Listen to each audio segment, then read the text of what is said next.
الحمد لله رب العالمين الرحمن الرحيم مالك يوم الدين إياك نعبد وإياك نستعين اهدنا الصراط المستقيم صراط الذين أنعمت عليهم غير المغضوب عليهم ولا الضالين.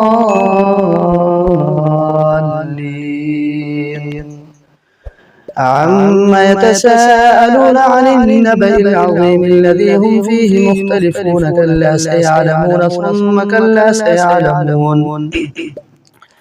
ألم نجعل الأرض مهادا والجبال أوتادا وخلقناكم أزواجا وجعلنا نومكم سباتا وجعلنا الليل لباسا وجعلنا النهار معاشا وبنينا فوقكم سبعا شدادا وجعلنا سراجا وهاجا وأنزلنا من المعصرات ماء ثجاجا لنخرج به حبا ونباتا وجنات ألفافا إن يوم الفصل كان ميقاتا يوم ينفخ في الصور فتأتون أفواجا وفتحت السماء فكانت أبوابا وسيرت الجبال فكانت سرابا إن جهنم كانت مرصادا للطاغين مآبا لابثين فيها أحقابا لا يذوقون فيها بردا ولا شرابا إلا حميما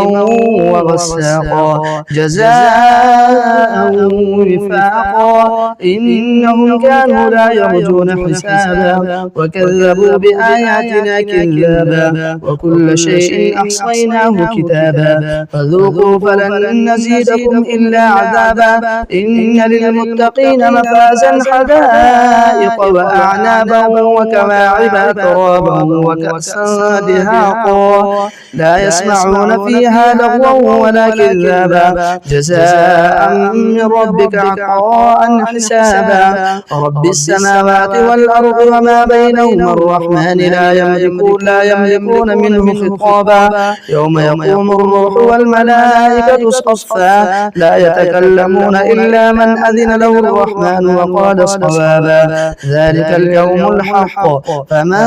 شاء اتخذ إلى ربه مآبا إنا أنذرناكم عذابا قريبا يوم ينظر المرء ما قدمت يداه ويقول الكافر يا ليتني كنت ترابا.